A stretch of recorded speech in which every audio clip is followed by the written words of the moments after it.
यशोमती मैया के नंद लाला।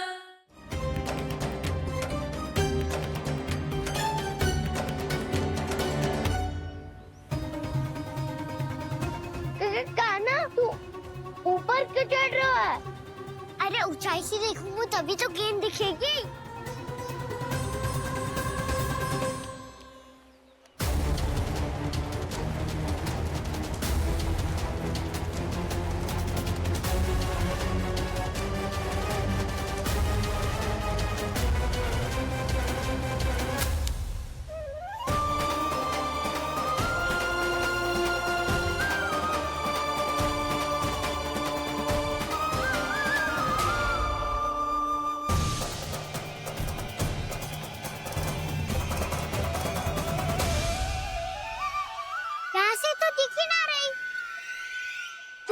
वहीं से फेंकी थी ना? ना, वहाँ से फेंकी थी। कहाँ से? मैं कहना वहाँ से। समझ ना आ रहा, ठीक बताना कहाँ से फेंकी थी?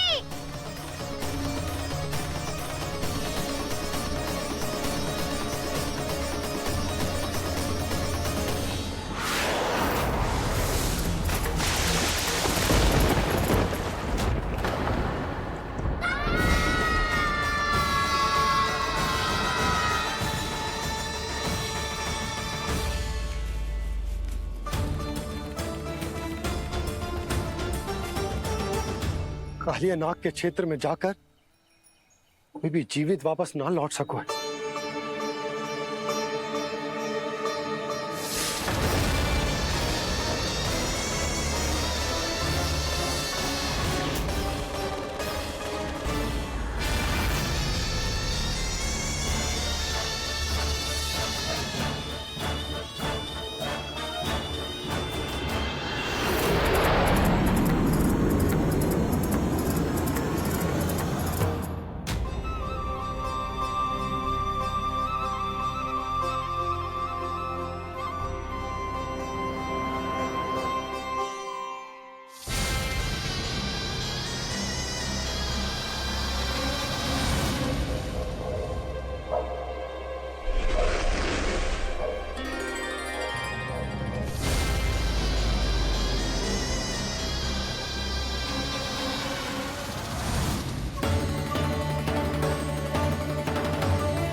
ये क्या किया वाना ने?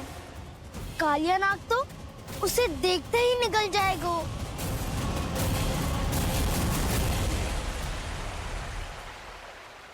तो आरंभ से अब तक सब कुछ उसकी लीला का ही भाग था।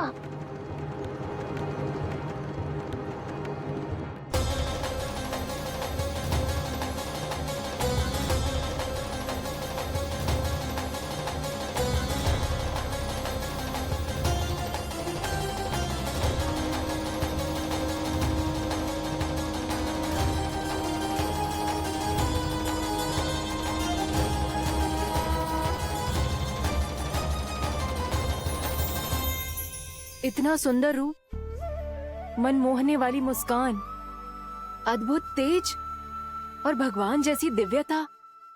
कौन हो तुम? हाँ, तुम्हें देखकर तो हम सब सम्मोहित ही हो गए।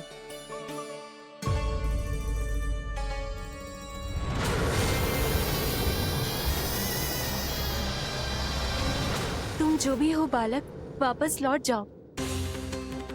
हमारा हृदय तुम्हें ही देखते रहना चाहता है, किंतु यदि हमारे पति जाग गए तो तुम्हें अवश्य हानि पहुंचाएंगे। ये बहुत विषैले है बालक, कालकोट जैसे भयानक। इनके विष से तुम नहीं बच सकोगे। नंदराज, कालिया नाग के विष का प्रभाव बढ़ते ही जा रहा है। पहले 8 कोस तक उसके विष का प्रभाव था, अब तो 1 योजन से अधिक क्षेत्र में फैलो है। जल पीने के प्रयास से अनेक पशु मारे गए हैं और नदी के निकट के वृक्ष और वनस्पति सब नष्ट होने लगे।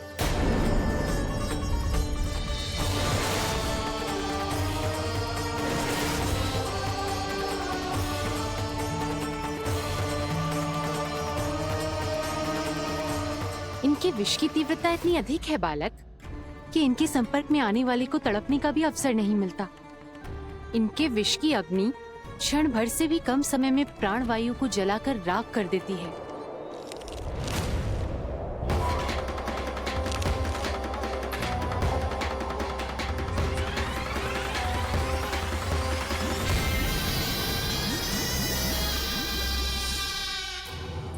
तब तो समस्या और भी गंभीर हो जाएगी।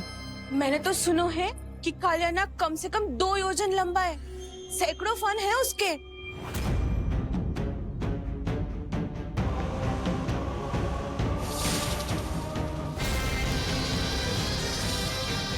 इसका अर्थ तो ये है कि हम दोनों ओर से फंस गए। एक और कंस को 1 कोटि कमल पुष्प देने जो कि कालिया नाग के क्षेत्र में पड़ते, और दूसरी ओर उस कालिया नाग का विष यमुना जी के क्षेत्र में बढ़ता ही जा रहा। इसके कारण हम ही नहीं, निर्दोष पशु पक्षी भी संकट में। इन दोनों समस्याओं का एक ही समाधान है, उस कालिया नाग का सामना करना। और ये ना समझ आ रहा कि हम ये करेंगे कैसे, क्योंकि ये बात साधारण मनुष्य के बस की ना है। हमारे लिए ये असंभव है।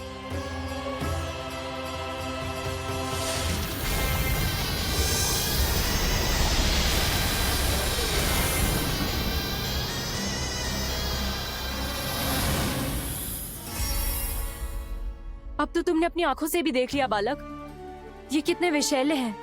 नींद में भी विष उगलते हैं। इससे पहले कि तुम्हें कुछ हो जाए, चले जाओ यहाँ से, मान लो हमारी बात। आप सब मुझे जानती भी नहीं और फिर भी मेरी इतनी चिंता कर रही हैं आप। माँ की ममता भेदभाव नहीं जानती।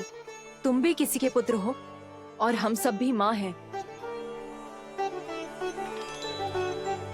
एक माँ को हर बालक में अपनी ही संतान दिखाई देती है, इसलिए हम तुमसे विनती करते हैं, वापस चले जाओ, बचा लो अपने प्राण।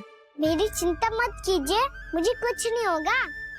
होगा, अनर्थ होगा यदि ये उठ गए तो।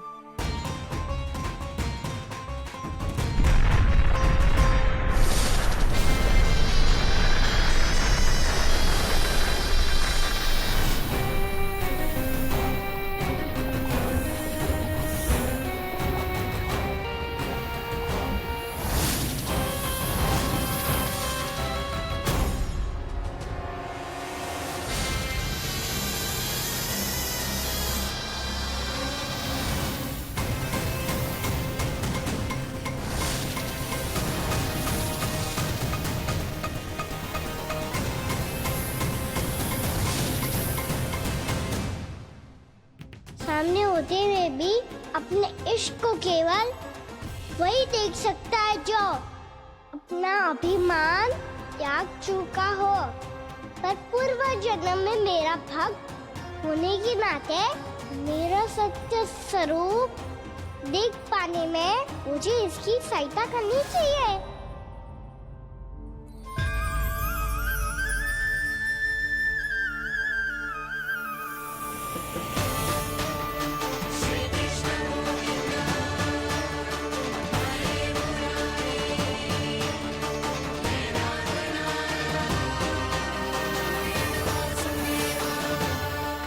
देखो हमारा छोटा सा कान्हा कैसे डट के खड़ा हुआ है।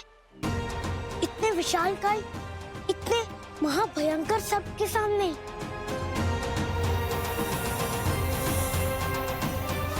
ये कोई भगवान नहीं है जो इसके सामने हाथ जोड़ रही हो तुम सब।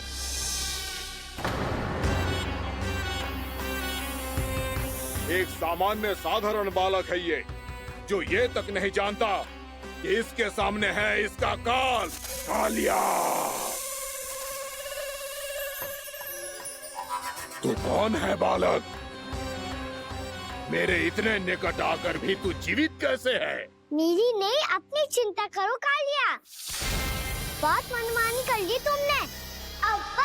मैं तुम्हें रोकना हूँ। अब बस मैं तुम्हें रोकना हूँ। मैं तुम्हें रोकना हूँ। बित्ते भर का है तू, मेरे विष के बारे में जानता ही क्या है? और कहता है मुझे रोकने आया है। किससे? किससे रोकना चाहता है तू मुझे? मुझे क्रोध दिलाने की भूल मत कर बालक। अपनी फुंकार से ही तेरी इस मुस्कुराहट को अंतिम मुस्कुराहट बना सकता हूं मैं। शीघ्र बता, कौन है तू और किसने भेजा है तुझे? तुम्हें आवाज भी है कि अपनी पुकारों से तुम कितना विष भूल चुके हो। पवित्र यमुना नदी को कितना दूषित कर दिया तुमने। और यही नहीं, तुम्हारे कारण निकट के जीव जंतुओं, वृक्ष, वनस्पतियों सबको हानि पहुंच रही है। तो क्या? मुझे उससे क्या? मुझे है आपत्ति है मुझे तुम्हारी इस व्यवहार से, और इसीलिए तुम्हें यहाँ से जाना होगा। यहाँ से जाना होगा।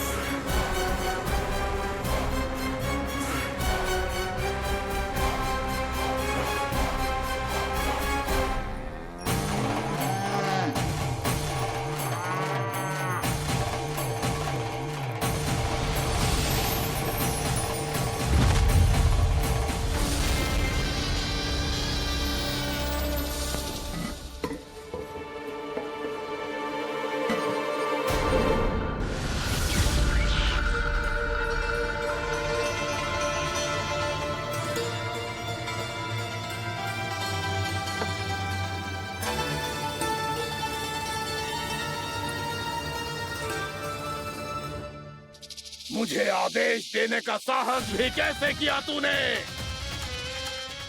इस क्षेत्र को मैंने अपना राज्य बनाया है। मेरा परिवार रहता है यहाँ, और तू मुझे यहाँ से जाने के लिए कह रहा है? हाँ, क्योंकि तुम्हारे यहाँ रहने के कारण अन्य जीवों को हानि हो रही है, और मैं ऐसा नहीं होने दे सकता। मैं तो बस वही कर रहा हूँ जो एक सर्प का स्वभाव है। विष फैलाना स्वाभाविक है मेरे लिए।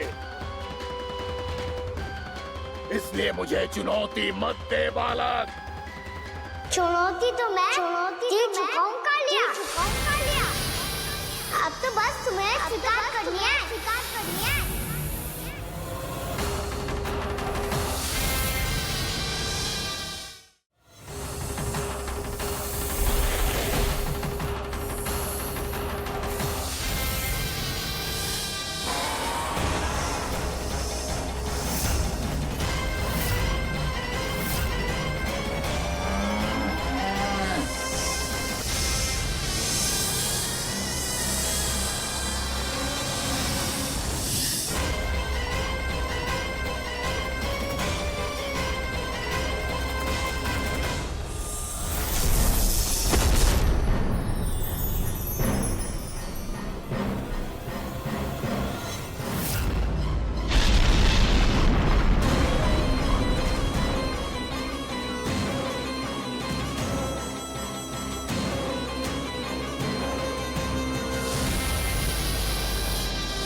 मैं भी चेतावनी दे रहा हूँ, यहाँ से चले जाओ। अपनी भूल को पहचानो कालिया। तुम जो कर रहे हो वह अनुचित है।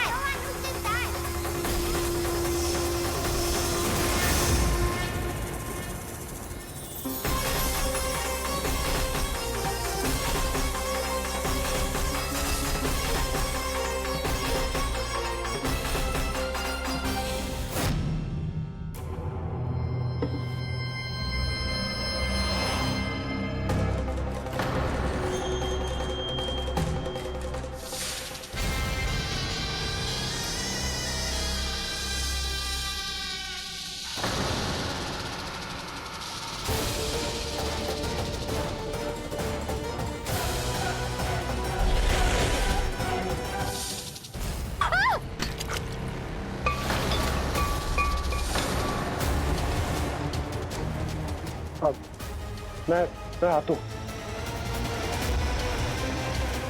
क्या हो गया सुधा? मुझे आवाज हो रहा है जी, कछु ना कछु गड़बड़ है। यशोदा, जो समस्या हमारे सामने है, हम सभी उसका समाधान खोजने में जुटे।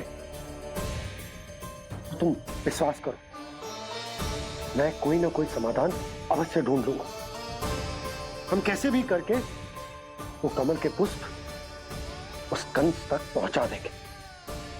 नाना, समस्या उससे कहीं अधिक है, उससे कहीं अधिक बड़ी, उससे कहीं अधिक भयानक है।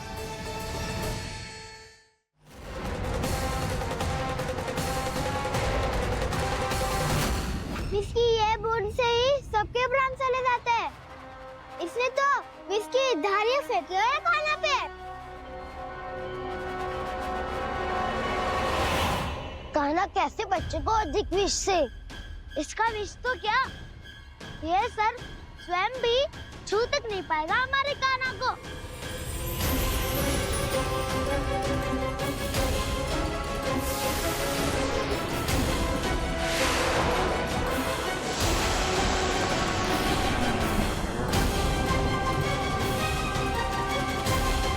तुम्हारे सखा को, मेरे भाई को कोई हानि नहीं पहुंचा पाएगा। ये कान्हा का सत्य चाहे जो हो बलराम, पर अभी तो जो एक बालक ही है ना। देखो कैसे विष के कारण स्थिर हो गया है।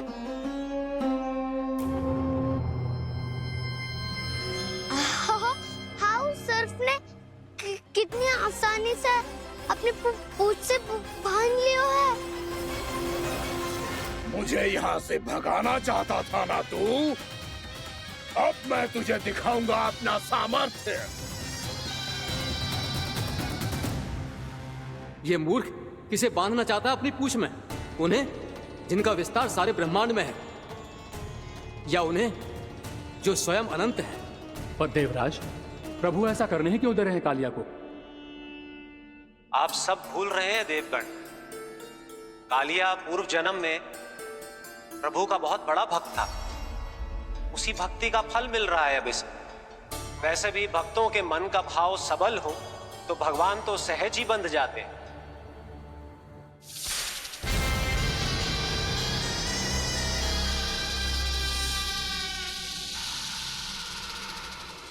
बलराम, तुमने ही तो कही थी कान्हा को कछु ना होगो। देखो उस दुष्ट ने चारों ओर से जकड़ लियो है।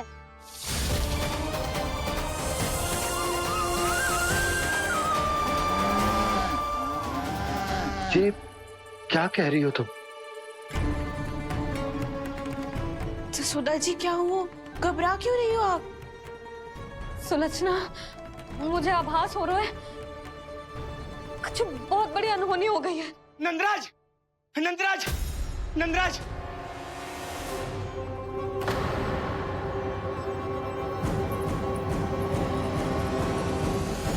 नंदराज, कान्हा ने जमदग्नि नदी में छलांग लगा दी है। कान्हा ने जमदग्नि नदी में छलांग लगा दी है। कान्हा ने जमदग्नि नदी में छलांग लगा दी है। कान्हा जमुना में कूद गया है। मुझे लगा था आज कछु गड़बड़ होने वाली है। मुझे आज कान्हा को ना जाने देना चाहिए था।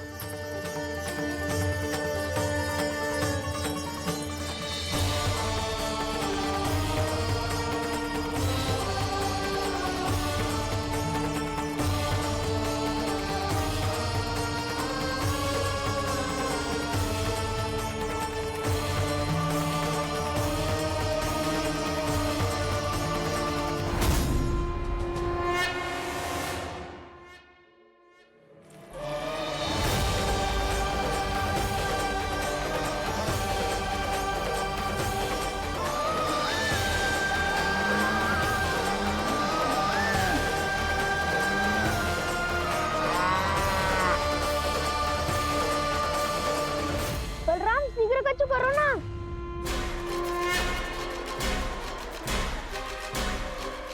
कछु भी करो पर कान्हा को बचाओ। नाग बहुत भयंकर है। कान्हा अकेले ना संभाल पाएगा इसे।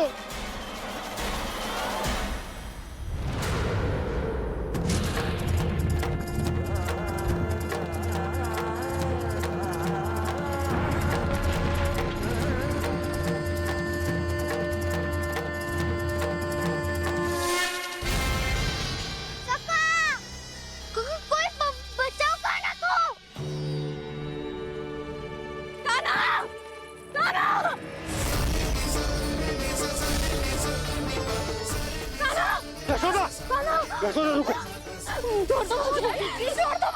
जीजी संभालो, बावली हो गई क्या? जीजी संभालो।